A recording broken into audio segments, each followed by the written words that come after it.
Professor Rory Medcalf, Head of the Australian National Security College with the Australian National University.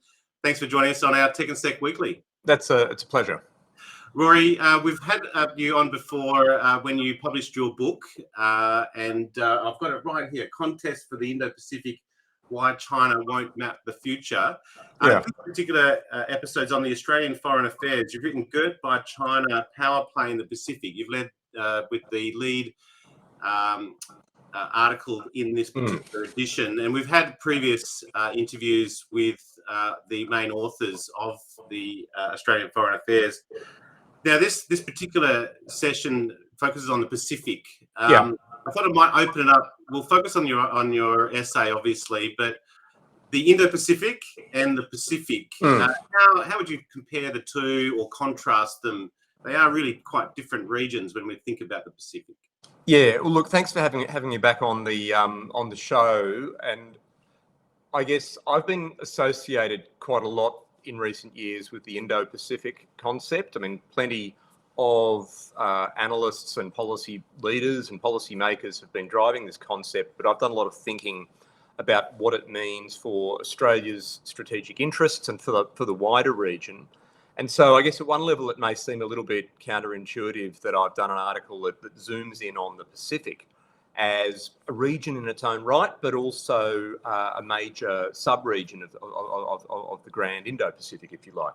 And there is a tension there because some voices in the Pacific, understandably, probably a lot of voices in the Pacific Island countries have asked questions and expressed a bit of concern that the Indo-Pacific concept as a strategic environment of two oceans with a strong premium on great power relations, that somehow obscures or, if you like, sidelines the Pacific and its particular interests and needs in terms of development, environmental stewardship, coexistence among small countries, and a desire to focus on security issues that are not about hard power and great power rivalry.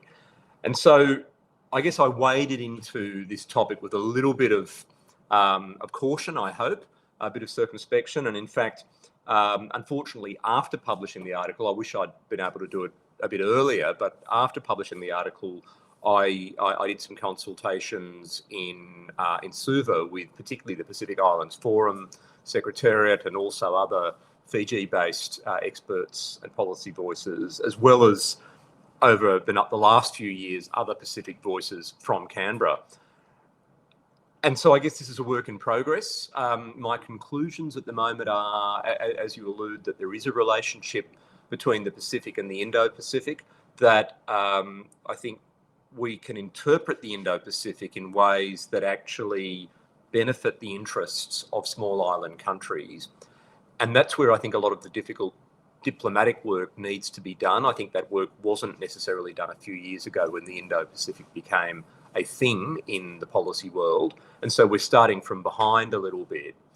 China's kind of done us a favour in that regard because in the past 2 years especially, the Chinese push to effectively dominate the Pacific in terms not only of infrastructure and investment, but also political influence and security relationships, highlighted especially by the Solomon Islands security agreement, that is causing even, I think, those policy thinkers in the Pacific who would rather avoid the whole great power issue, it is causing them to have second thoughts. Now, I can't generalise. Some are, perhaps some aren't.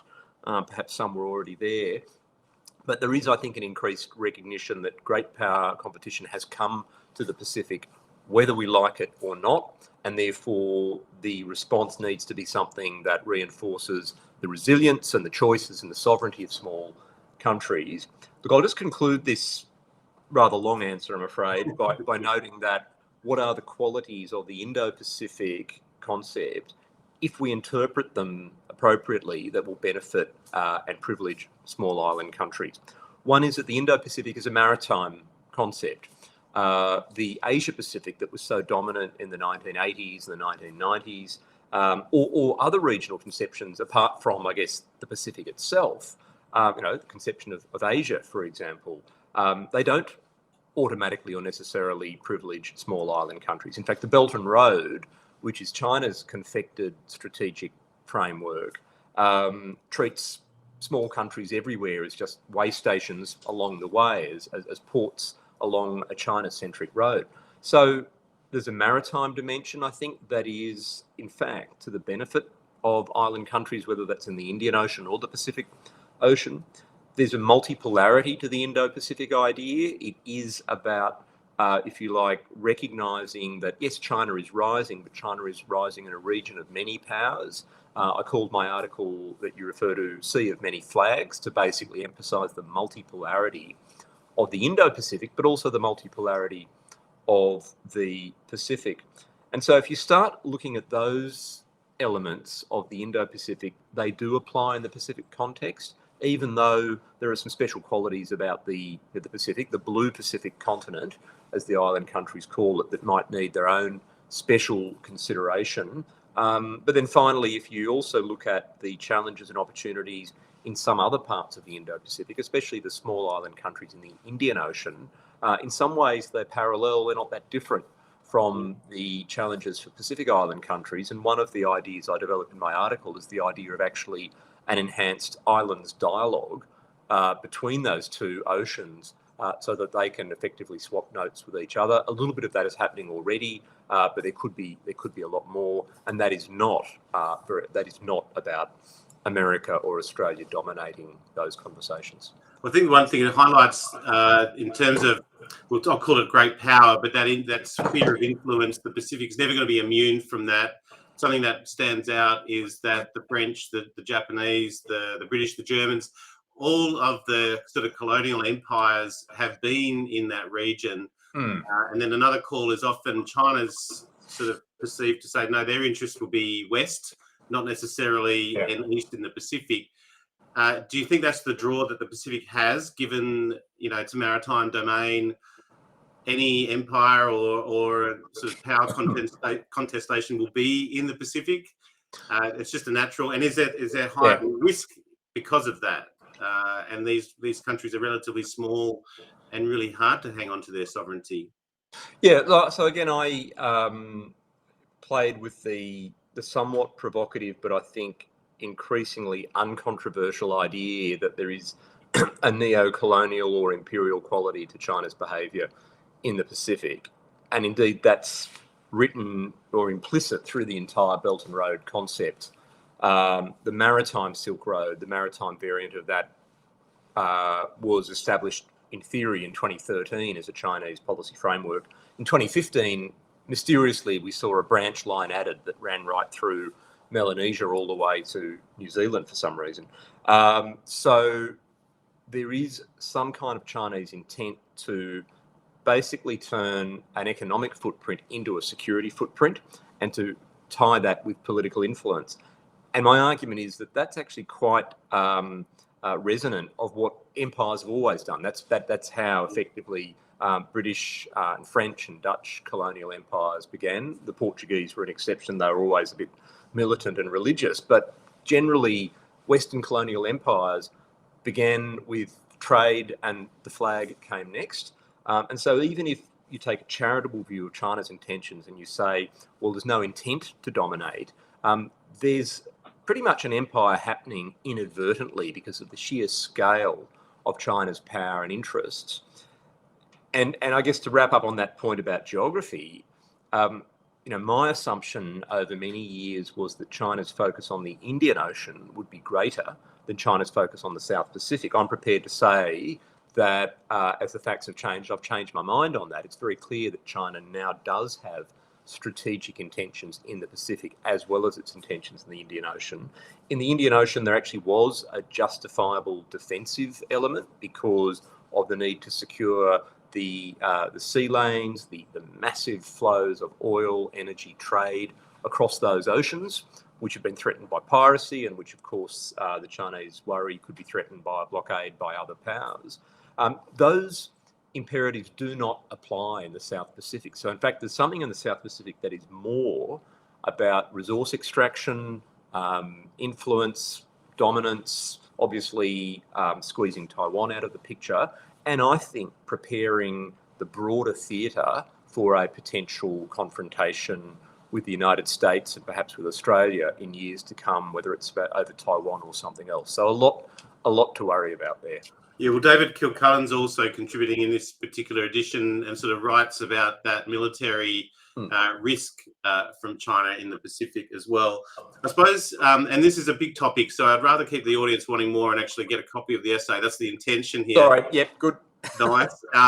But I suppose the message for Australian policymakers, you talk about providing security to the region, but in a broader sense than what might otherwise be.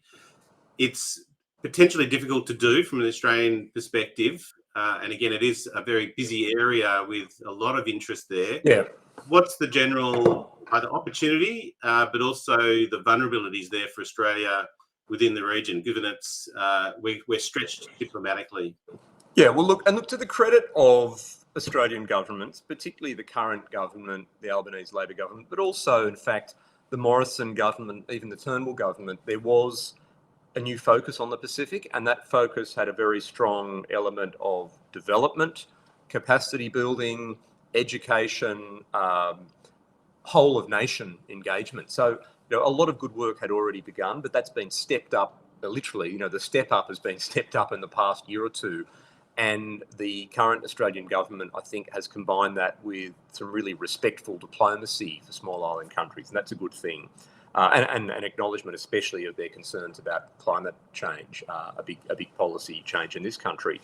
What to do, though? I think that a lot of this is about security in the broad sense, as you say. It's human security, it's environmental security, it's stewardship of natural resources, it's education, health and development of populations, it's building small nation states that can actually be resilient and that can resist foreign interference and make their own decisions and chart their own economic future. It's not about encouraging those countries to cut their ties with the outside world or to cut their ties with China at all, but it is about equipping them more effectively to make, if you like, balanced, calculated decisions about investment opportunities, infrastructure opportunities, to spend China's money wisely and effectively, and to know when, in fact, there are political strings attached which could be dangerous for the influence of those countries.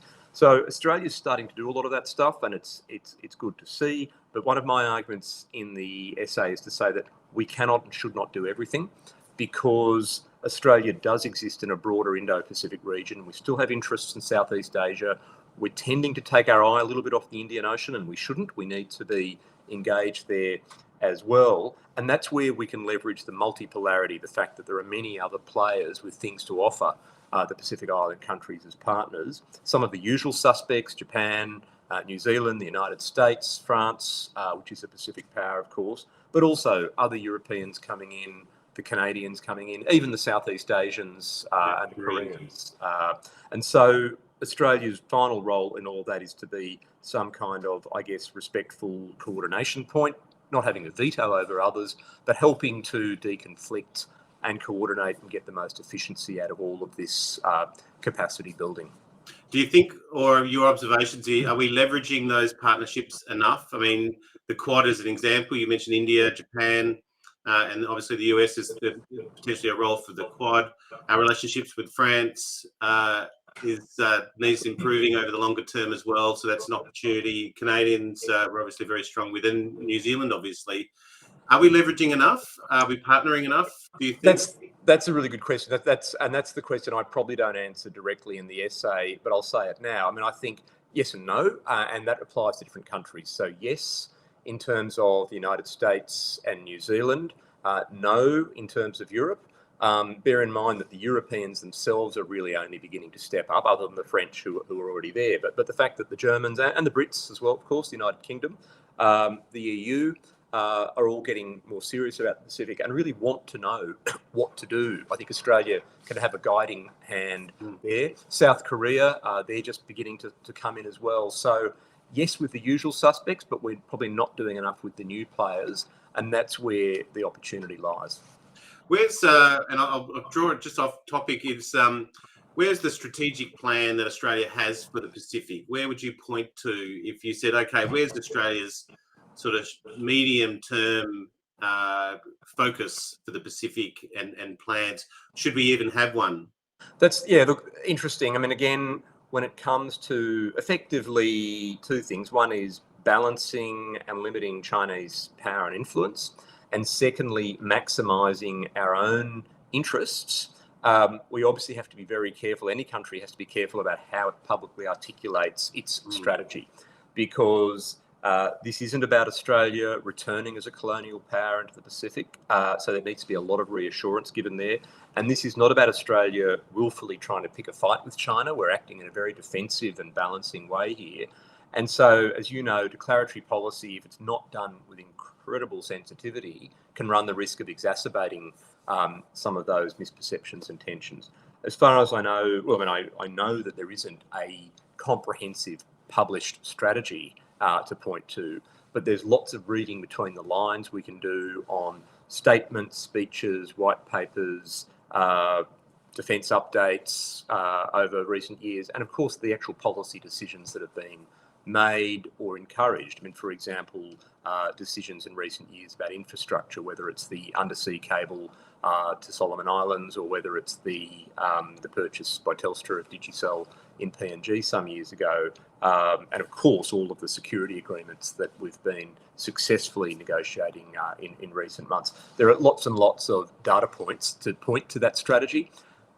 If one is openly, publicly articulated, it would need to be done very tactfully. Yeah. And my working assumption, of course, is that, like on a lot of the things where Australia is being a more active power in the region, there are classified policy documents that pull the pieces together. But at this stage, this government isn't in a hurry to put those strategies out there into the public. Well, it was kind of my point in terms of, without that clear, that does require a lot of analysis. As you say, connecting those dots, hence making partnerships and leverage more difficult, and it's very diplomatically led. Therefore, brings us to sort of something to finish off, is the impacts and influence that AUKUS will have. We've mentioned the US and the UK. The potential impact and the diplomatic outreach that AUKUS potentially can have in the Pacific, or should have, or if any? Yeah, and look, and I'll just, before I answer that question, I'll just make one more point on strategy, and that is we don't have a formal published Indo-Pacific strategy either. No. So, to be honest, that would be my starting point. Yeah. And again, a lot of the elements are actually there, but it's a bit ironic that Australia, as a country that has actually led and pioneered the influence of the Indo-Pacific as a strategic concept over about the last 10 years, is now one of the very few significant players in the region that doesn't have a formal published strategy. So that's just a little piece of homework if government is listening. On the impact of AUKUS, so, we're having this conversation in March 2023. I think it's St. Patrick's Day, as far as I can tell. So, I think that a momentous announcement was made this week. Effectively the submarine choice, or submarine choices, for the AUKUS nuclear-powered submarine program. What's the response? What's the impact? There's a pretty simplistic view put out, and it's actually a view that's encouraged and propagated by the Chinese government, and it's a view that's echoed by voices that tend to privilege a Chinese perspective on these issues, and that is that the region doesn't like AUKUS.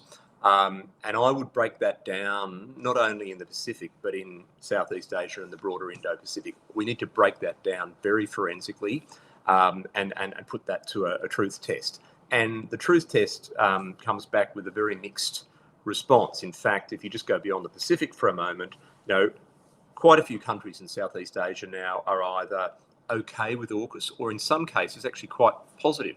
Singapore, Philippines, for example. I think Vietnam's pretty okay with it as well. In the broader region, India, Japan, South Korea, every indication is that they're fine with it too. So in fact, when you start looking at Asia or the Indo-Pacific, the anti-AUKUS voices are actually in the minority in a sense. And it's really important to understand that in the debate in Australia, so that we're not susceptible to scaremongering that Australia's doing something that the region hates, that alienates us from the region. In the Pacific, there are other factors at work. And so, of course, not only does AUKUS raise questions about power relations and, so-called arms racing or containment, which are some of the arguments China raises. There's also the broader long tradition of effectively a rejection of all things nuclear in the Pacific, and that stems partly from the terrible history, in my view, of nuclear testing in the Pacific, and so it's understandable. But so the nuclear dimension adds another element of concern and fear when it comes to AUKUS in the Pacific. So having said that, the fact that now so far Fiji, at least through the leadership of Fiji, has already said, no, we're fine with this. That's actually a pretty big breakthrough for Australian diplomacy. And I think what we'll now see in the months ahead is very assiduous outreach to the region, a much better diplomatic charm offensive, and just information and explanation and reassurance offensive by Australian officials and others than we did before the original 2021 AUKUS announcement. And my view is that will end up in a place where AUKUS is accepted. It's probably not loved. It's probably not a matter of great rejoicing or welcome, and that's understandable. But where at least AUKUS is recognised and respected as Australia doing something in its national interest to protect its interests, to contribute to regional stability in ways that don't harm the interests of small countries, and in the long run will add to the kind of balance of power that they need. So I'm mildly confident that we'll get to that point. And in the meantime, the Australian government needs to do precisely what it's doing, and that is double down on the broader security engagement with the Pacific, the development engagement in particular, and just keep the AUKUS issue in its place rather than dominant. And I suppose just keeping that outreach going. Maybe a call to action, if you like, Rory, but otherwise the Australian National University, any sort of outreach that you're doing in the Pacific as a university? I imagine you're quite active there. So I shouldn't speak for the whole university, of course. Like all great universities, we're something of a federation, and the National Security College does its thing, but we seek to coordinate with others. ANU has really several excellent points of engagement with the Pacific. There's obviously the long-standing Department of Pacific Affairs. There's also what's called the Australia Pacific Security College, which is a kind of sister institution to my college, and it's very focused on capacity building and education for Pacific Island governments and policymakers. They will have their own engagement. We will, I think, loosely coordinate as we do. The National Security College will be carefully increasing its own engagement in the Pacific. But I think the overall role and the mission there for us and for those other partners is not, it's not effectively proselytising Australian policy. It's very much being partners in that education, capacity building, research and dialogue that will add to effective whole of nation engagement in the long run. And I think in particular, and the thing that I'm probably proudest of when it comes to our own relationship with the Pacific is welcoming Pacific students, scholars and experts to work with us, to study with us, and that's happening. Well, that's exactly what I wanted to highlight, those partnerships that are there. Look, there's a couple other questions, and there's never going to be a short answer with you, Rory, and unfortunately that's just the way. That's why I always wanted to talk to you as well. We'll have some links in the show notes, particularly to the 17th edition or 17th issue of the Australian Foreign Affairs, the essay by Professor Rory Medcalf, Girt by China, Power Play in the Pacific. That's a sea of many flags, a Pacific way to dilute China's influence. We'll also have a link to your book. But Rory Medcalf, it's great to have you back. It's been a few years. But you're the head of the National Security College with the Australian National University, and thanks for joining us on our Tech and Sec Weekly. Thanks very much, Chris.